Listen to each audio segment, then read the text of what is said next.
Hello students, welcome back to Gradebooster.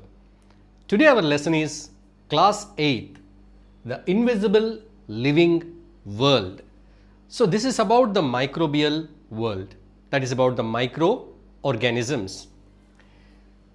So here our human eye is able to see so many things, but we are not able to see certain things which are very small, right? Our eye has got certain limit of zooming or focusing.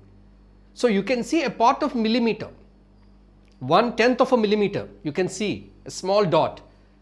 But below that, the organisms that are of the size of microns cannot be seen by a naked eye. So our naked eye is not able to see certain things which are very small. In this lesson, we are going to discuss about such tiny creatures. So, our eye has got limits. Human eye has got limits.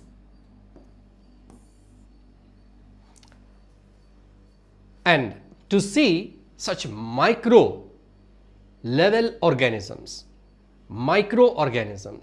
tiniest things, people discovered microscopes. So microscopes, they contain lens. Lens is nothing but a glass piece which is ground in a specific shape. Here we can see a lens. This is a lens. By using a combination of lens, they make microscopes like this. So these microscopes enable the people to see the tiny things which cannot be seen by the naked eye. So our eyes can see only up to some extent, up to a certain size. But using the lens and microscopes, we can see that invisible world, invisible organisms. So the early people, they used curved glasses, curved glass, that is called as a lens, right? So later, some people, some scientists, they made their own microscopes and observed the living world, the microscopic living world. For example, you see Robert Hooke and Anton van Leeuwenhoek. So they made this simple microscope. This is in 1600s and this is in 1670. See how simple they are. But they could see the tiniest organisms, microorganisms in these microscopes. Robert Hooke, he observed a section of a slice of cork cells of an oak tree. So the cork cells he observed under a microscope and he found the cells are like, so he observed that they are like this. So they are like small chambers. He was the first person to observe that and he named that chambers as cells. So then they got the idea that living things are made up of cells, right? So even von Leeuwenhoek, he observed so many microorganisms with his microscope. So likewise, earlier scientists, they made their own magnifying glasses. Those are the lenses, and using the lens, they made their own microscope and they observed the microscopic world. Now let us see what kind of observations they made and what sort of microorganisms are present. So Robert Hooke, first he used the term cell. Cell means a small room, right? So all living things are made up of cells, right? So using microscope, they not only found the microscopic world, they also found that these big organisms like humans and plants, with what they are made up of. So Robert Hooke, when he observed a slice of cork cells of oak tree, he found there are so many chambers. He called them as cells. What does it mean? All the plants, trees, animals are made up of small chambers, nothing but these cells. So the cell is the basic unit of life. Cell is the basic unit of life. Right, children? Cell is the basic unit of life. All living things, plants, animals and microorganisms are made up of cells. A plant is made up of cell, animal is made up of cell, even the microorganism is made up of cells. Right? Okay. So, using a microscope, we can practically see that. I am telling you a plant is made up of cells, an animal is made up of cells, but what is the proof? We can prove it. We can practically see that. We can observe plant part under microscope to verify whether plant is made up of cells or not. For that we need an onion. Onion is a part of a plant. You know which part of that plant is onion? That is the stem with leaves. So if you take a thin peel from the onion and put it on a slide means a small glass slab like this. So on a slide, if you keep the small onion peel and if you keep one cover glass and if you observe this slide under microscope, you will be able to see this picture. Okay, so what are these? Onion cells. Onion cells. The peel of onion contains this kind of cells. See the arrangement of cells. See, there are some chambers or room-like structures. Each one is a cell. So with this we can understand that plants are made up of cells. Yes, we can tick mark this. Yes, we verified it. We observed plants are made up of cells. In the same way, animals also made up of cells. How can we prove that? We are an animal. So if we take a few cells from our cheek and if we observe them under a microscope, we can see whether we are made up of cells or not. So for that we need a toothpick and we have to scrape our inner side of our cheek with the toothpick with the blunt end of the toothpick, not the sharp end. The blunt end of the toothpick is used to scrape inside our cheek. Okay, not too hardly, not to scratch deeply, just to scrape the upper cells, the upper layer. So some cells will stick to that toothpick. So if the toothpick is placed on a slide like this, whatever the sample collected by the toothpick is placed here, the sample, and it is covered by a cover glass, and if that slide is observed under microscope, then we'll be able to see this picture. Okay, cheek cells. Cheek cells. So these are the cheek cells, these are the onion cells. What does these two experiments prove? Plants and animals are made up of cells. That is proved by this experiment. We observed the plant cell under microscope, we observed the animal cell under microscope. Right, children? So onion peel, that is a plant cell, and cheek cells or animal cells, they show, if you observe both these cells, they show some similarities and differences. You may get a doubt, even plant is made up of cell and even animal is made up of cell. Then why are they looking different from outside? A plant is entirely different, its life processes are different, whereas animal is different. Animals look different, their mode of nutrition is different. There are so many differences when you see an animal and a plant. But the fact is, both the animal and plant both are made up of cells. Do they made up of same kind of cells? Are they made up of similar kind of cells? No. They are made up of different type of cells. Here we have a common picture of cell. This is not a plant or an animal cell, just a general cell. You see that generally a cell contains nucleus. It's an important part, nucleus. Cell contains cell membrane. Yes, cell membrane is an important part. It contains mitochondria, cytoplasm. These parts are common for every cell. So a cell contains a central round body called as nucleus. Can you see a nucleus here? Can you see a nucleus over there? Let me highlight in black. We can see that. Yes, every cell has got a nucleus, plant cell. Here is an animal cell. Yes, even this animal cell is having the nucleus. Plant cell is also having nucleus, animal cell is also having nucleus. Plant cell is having cytoplasm and animal cell is also having cytoplasm. So like that, there are so many similarities between plant cell and animal cell. So many similarities, but there are some differences also. We will discuss what are the differences, right? So next. Now let us see the differences between plant and animal cell. Here is animal cell and here is the plant cell. Okay, animal cell and plant cell. So these are the common parts. Whatever are there at the center, these parts are common in animal cell and plant cell. You see children, plant cell is having a particular shape like an animal is having roughly a round shape. Okay. So generalized shapes are given. Of course, they exist in different shapes, but a general shape is given. What are common things here? Let us begin with the most common one. Nucleus is common, nucleolus is common, mitochondria are common, smooth endoplasmic reticulum are common, ribosomes are common, rough endoplasmic reticulum is common, peroxisomes is common, Golgi body is common, cell membrane is common, cytoplasm is common. Of course, you need not learn all the parts of a cell in this class, but you can learn these. These are the basic parts you should learn, right?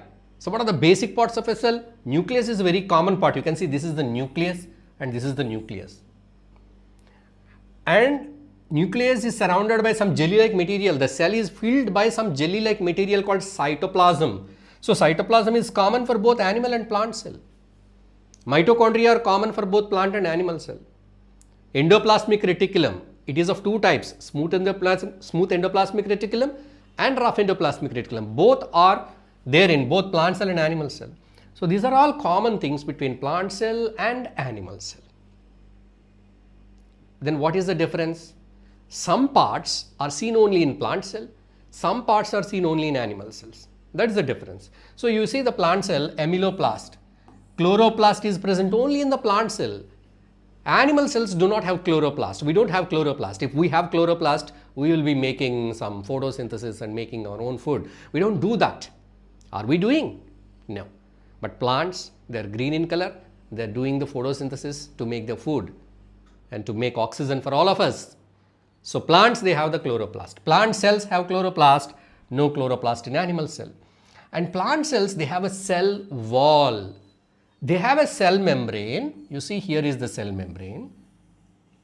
Animal cell is also having a cell membrane.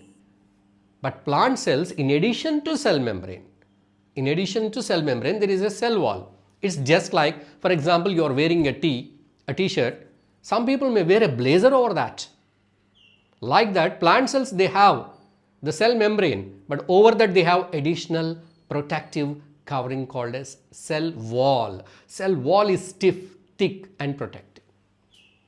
So which cells have the cell wall? Animal or plant? Plant cells. Plant cells have the cell wall in addition to cell membrane. Cell membrane is there for both plant and animal cell. Both are having the cell membrane. But above the cell membrane, there is a hard wall, that is the cell wall around the cell membrane in case of plant cells. Animal cells, they have lysosome and they have centrioles. These parts are not there in the plant cell. And there is one more difference, children. Even though the plant cell and animal cell, they have the vacuole. So this is the vacuole of animal cell and this is the vacuole of plant cell. And what difference do you observe here? The vacuoles in plant cells are bigger, big vacuoles. Vacuoles in animal cells are smaller, very small vacuoles. That is the difference we find. So what are the additional components in plant cells? They have some additional components. What is that? Cell wall, plastids, that means chloroplasts and big vacuoles. Whereas the animal cells, they lack of cell wall and chloroplast. Vacuole is small or absent. In some animal cells, there is no vacuole. In some animal cells, there is a small vacuole. So these are the differences. Right, children? I hope you understood the differences between plant cell and animal cell. Now let us see the next topic. Variation in shape, structure and specialization of cells. So we are just discussing that both plants and animals, all living creatures are made up of cells. Right? We have seen the components of a cell, parts of a cell and shape of a cell. We have seen a generalized cell. But if you take some plant or animal, they'll be having different types of cells.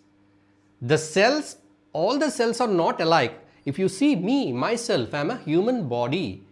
My body is not made up of all same type of cells.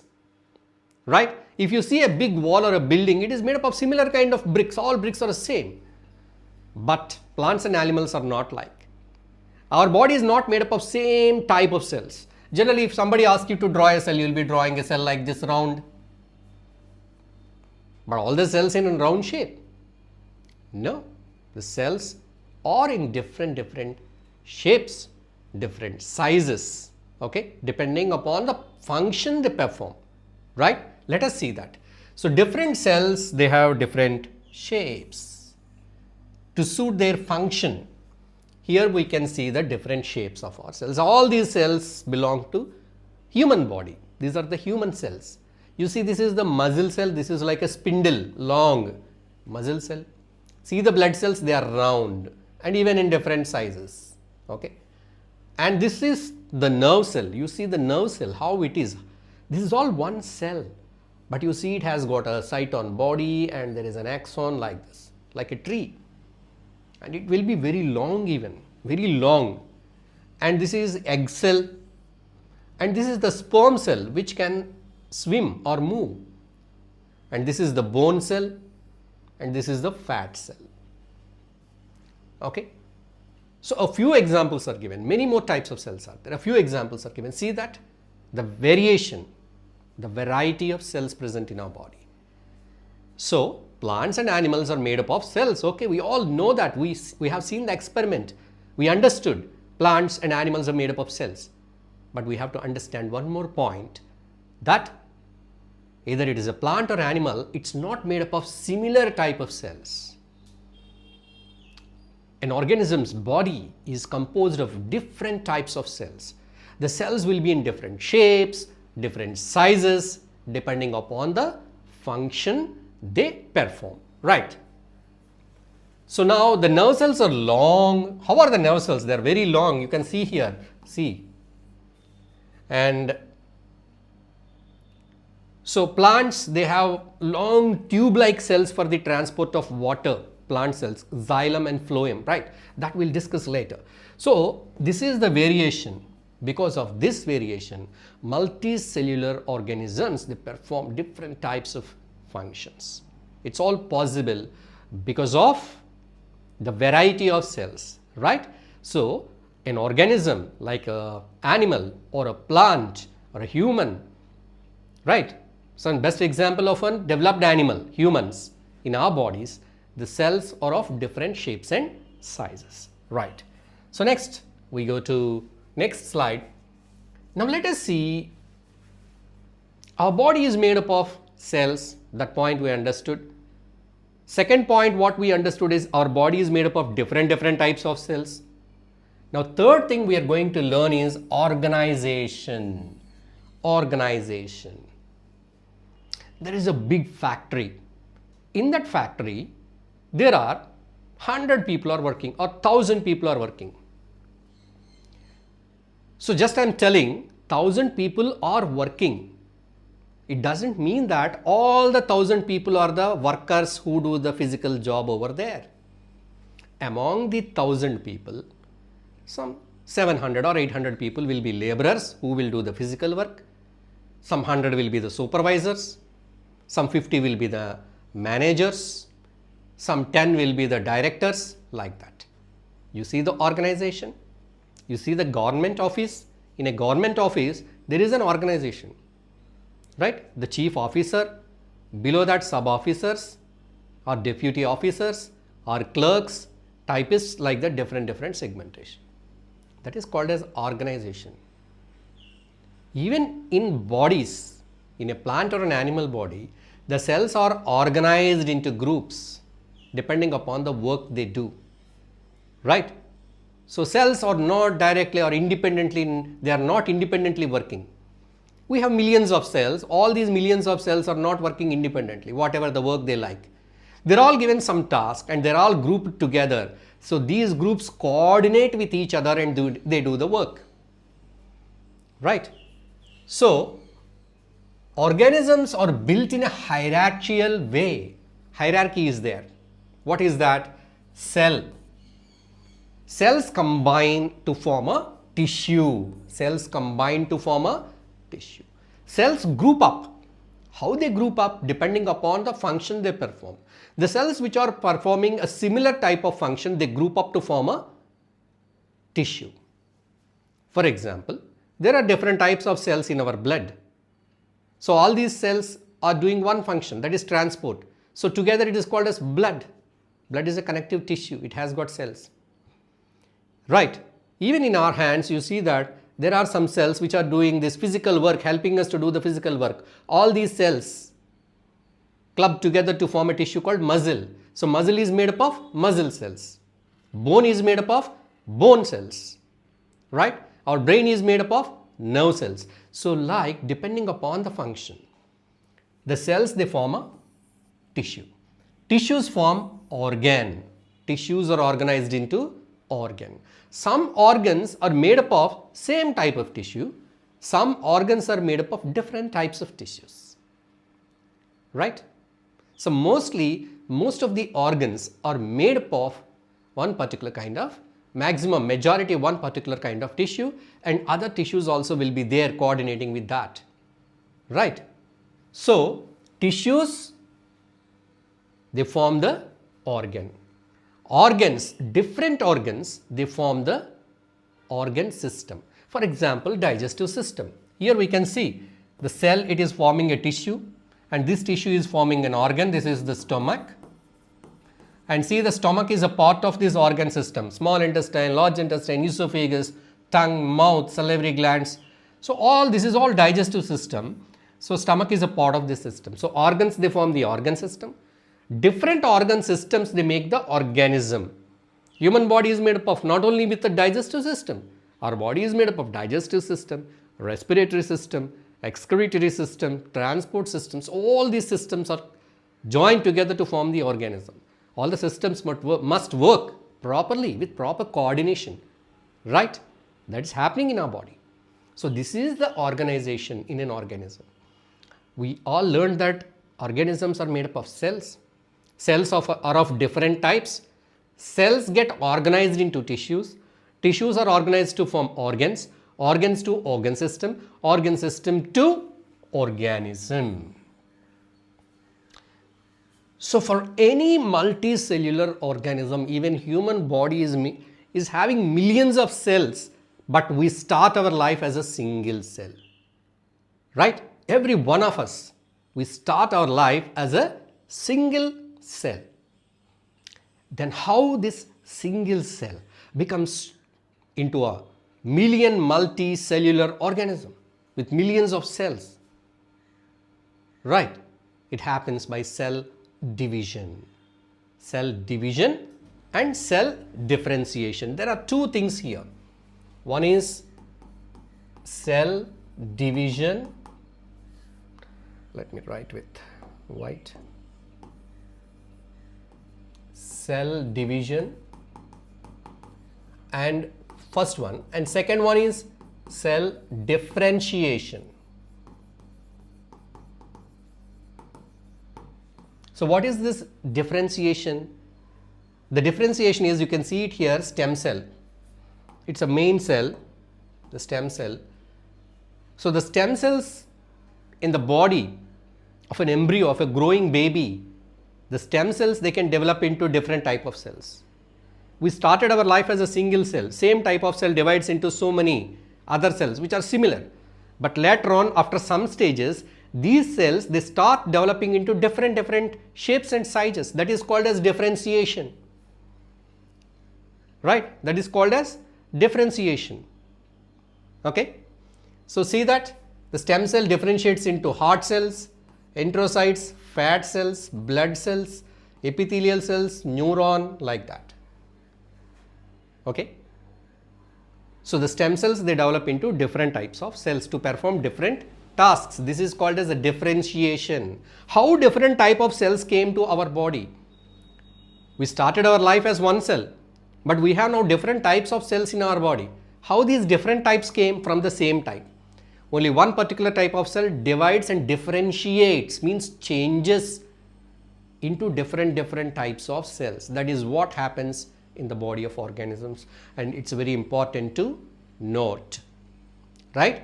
So all organisms are made up of cells, and cells are of different types. Organisms are not made up of same type of cells, and different type of cells group together to form tissues, tissues to organ, organ to organ system to organism, and all organisms are formed from a single cell. And this cell, it divides and differentiate to form different types of cells. So cells differentiate, that point we should understand. So that is the specialization. Differentiation means specialization. For example, everybody studies MBBS. So in MBBS, all are doctors. But after MBBS, some people will take some specialization, okay, and they will take some specialization, some neuro, some cardio, like that. So same doctors, they are divided into cardiologist, neurologist, like that, okay. So the cell, a stem cell, can differentiate or specialize into different types of cells to perform different tasks, right children? So next, microorganism. So we have seen about the cell of an organism, which is very tiny, which can be seen only in my microscope. Even these microorganisms, in the beginning of the lesson we were talking about, there are so many creatures around us which we cannot see with our eyes. They are very tiny, only we can see them under microscope. So what is a microscope? That are very small, living beings that are very small, which cannot be seen. And most of the microorganisms are single cell. They have only one cell in their bodies, okay. So with one cell, they exist as an organism. It does all its life process like nutrition, digestion, excretion, everything in that same cell. Those are microorganisms. So what are the types of microorganisms? 1. Bacteria. 2. Protozoa. 3. Algae. 4. Fungi. Okay. So protozoa, fungi, and bacteria and virus. So these are the microorganisms generally we study here. Among these microorganisms, viruses are not completely living, okay. So viruses, they do not have any particular cell, they don't have any specific cell, they cannot live individually. Of course they exist, but when they enter our cells or our body, then they become active and they use our cell components to develop. It is not having any cell or cellular components to develop. So viruses are such kind of microorganisms, and which are very difficult to treat if we get any viral infections or okay, any other diseases from the virus. Now, where do we find these microorganisms? We find the microorganisms in the water, we find the microorganisms in the soil, even in the air, right? So now, we find mostly in the water, that is ponds, in the stagnant water we can find most of the microorganisms. Even we can see protozoans. What are these? These are the protozoans. So protozoans, amoeba, paramecium, chlamydomonas, these kind of things are present in water. Okay, we have a slide here to see that. Yeah, see, these are the protozoans. These are the protozoans. Amoeba, and this is paramecium, and this is chlamydomonas, right? And this is fungi, bread mold, and this is mold, algae, bacteria. All these are the things that are found in soil, soil sample. These are found in water, water and soil, okay. So how do we observe the microorganisms? I already told you that we need to have a microscope to see the microorganisms. So these are the earlier microscopes, Leeuwenhoek's microscope, earlier microscopes. So we can do some activity, we can take some pond water, put a drop of pond water on a slide and observe it under a microscope. So by that we can see amoebas moving, paramecium moving in that. We can easily observe them, live organisms, using a microscope, right? So pond water, soil suspension under microscope, we can see the protozoa, algae, bacteria and fungi. Now, Microorganisms, whether it is protozoa or bacteria or viruses or fungi, these things, they play a very important role in our life. Microorganisms, sometimes they are harmful, sometimes they are useful. In our day-to-day life, we are making use of microorganisms for our daily living, for our food making. See, for example, we add yeast, it is a fungus. We add yeast to the bread to bake it, and we add yeast to dough to raise the dough, and we add some bacteria to the milk to make the curd, yogurt. We add bacteria. So likewise, we make use of microorganisms. And there are so many microorganisms present in our stomach that are helpful for our digestion, in the small intestines, in the large intestines, right? So we have different kind of microorganisms, helpful and harmful microorganisms in our body, that is in the digestive tract, mostly in the large intestine. So now let us see how are we connected to microbes. Microorganisms are sometimes helpful, sometimes harmful, whether it is protozoa or bacteria or virus or fungi, whatsoever it is. Sometimes they are helpful. Here we have a list of showing the uses of advantages of bacteria and disadvantages of bacteria. That means how they are beneficial and how they are harmful, right? Bacteria, they help in making food like curd, cheese and pickles. Okay, day-to-day life, to make curd, we need to add a sample of bacteria to the milk, warm milk, lukewarm milk, it becomes into curd. So bacteria are helpful even in our digestive system, even in our large intestine, many helpful bacteria are there. In our body, in different parts of our body, many helpful bacteria are helping us. Okay, but sometimes they cause diseases like tuberculosis, cholera and typhoid. Bacteria, they cause that. And bacteria, they help in digestion. And the disadvantage is the microorganisms, they spoil the food. It's not only bacteria, even the fungus spoils the food, right? So microorganisms, they spoil the food, they decompose the food. Okay, so some bacteria, some microorganisms, not only bacteria. Okay, so microbes, let me write it as microbes, but mostly we are dealing with the bacteria part. Okay, bacteria are more advantageous. So bacteria are used in making medicines like antibiotics, insulin.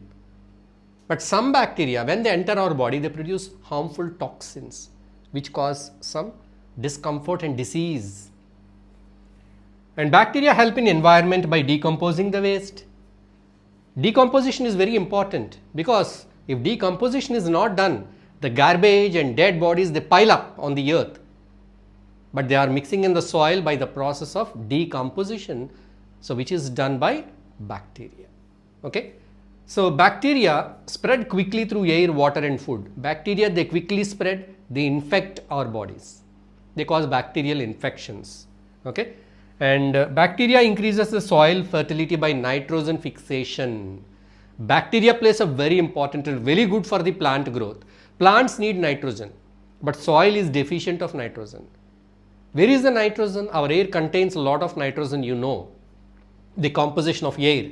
But how this nitrogen from the air enters into the soil? How this happens? Bacteria present in the soil, they fix the atmospheric nitrogen. They fix the atmospheric nitrogen, they make into nitrites and nitrates, and they supply it to the plant.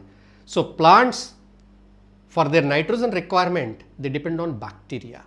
So bacteria plays a very important role in nitrogen fixation. That means bringing the atmospheric nitrogen into soil nitrogen, nitrites and nitrates, right? So bacteria, they can cause infection in the wounds. So these are the disadvantages. Even we make use of yeast. Yeast is helpful. Okay, right? So microorganisms are useful as well as harmful. So study of microorganisms, what is it called as? Microbiology. Microbiology, where we study about the microorganisms. Even you see the yeast is used for fermentation to make alcohol. Alcoholic beverages are made and certain chemicals are made using the yeast. Right, children? So microorganisms are helpful, at the same time harmful. So microbes, they are present everywhere. They are present in the surface, water, soil, inside our body, and they are harmful, at the same time they are helpful. Now let us see the life cycle of viruses. So virus, they are not completely living. Okay, so they are partly living structures, partly non-living. Mostly they are considered as non-living structures because they don't have the cellular components. Virus do not have a cellular component, and it cannot exist on its own. It cannot grow on its own. It should take the cellular apparatus, means cells of other organisms. If virus enters our body, it needs the help of our cell to grow and develop. So that is the case of virus. So they are acellular, not full cells. Viruses are not full cells. They are acellular. They can multiply only inside the living host cells. Who is host? If the virus enters our body, then we are the host. It multiplies in our body. And viruses cause many diseases in plants and animals. Okay, or in bacteria also they can cause the disease. Here is a virus. See, the virus is getting attached to a cell. This is a cell. Now the virus is sending its genetic material into the cell. See the genetic material. Now the cell of the host, means to which organism's cell the virus entered, that cell is used to develop the virus. You see, so many viruses are developed here. This is called replication. Now, so all these viruses, they get assembled here. They form into full length viruses and they get released. See how many viruses are released from one. These many viruses, they attack the new cells. So the viral infection grows in such a way in our body. If we get some viral infection, COVID is a viral infection, even the common flu is a viral infection. So the virus enters our body, it replicates like this, it multiplies like this and cause the diseases, and it is very difficult to treat the viral disease. So vaccines are most important to control the viral diseases. That is the prevention. So if we take a vaccine against a virus, then we can protect our body. Okay, right? So that is about the viruses. Now, why the cells? Why the cell is called the basic unit of life? We are calling the cell as the basic unit of life. It is a microorganism or a multicellular organism. Every organism is made up of cell, and a cell is able to perform all the functions of life. What are the functions of life? Nutrition, respiration, transportation, excretion. These are all the life processes. So a cell, every cell of your body is able to conduct all these nutrition, growth, reproduction and all. That means every cell of your body is able to use the materials you are sending to it. It is able to convert the materials into different materials. But of course, in case of multicellular organism, if you take a cell out and keep it outside, it cannot exist independently. Right? It cannot carry out these life processes. But when it is inside, it can do all the activities. Right? So, a cell is the basic unit of life. Whereas you see microorganisms like amoeba, you see amoeba. Amoeba is only one cell. But this amoeba, it can do all the life processes in the cell, within the cell itself. It can exist independently also. It can live independently. Right? The cell in a multicellular organism cannot live independently. But unicellular organisms or single-celled organisms, they can exist independently. In multicellular organisms, different cells collaborate. Different cells work together. In unicellular organism, everything goes on in one particular cell. So that is the reason the cell is called as the basic unit of life. Means any living thing, it need to have either one or more cells. So this is all about the invisible living world. Children, I hope you like this video, you like this lesson. If you like this video, please give it a like and please share this video with your friends and please subscribe to Gradebooster for more and more interesting Class 8 videos. Thank you. Thanks for watching. Please like the video. Please share this video with your friends. Please subscribe to Gradebooster channel. Press the bell icon to get all the latest updates. Check the description to find links of other useful videos. Check the end screens for our new videos.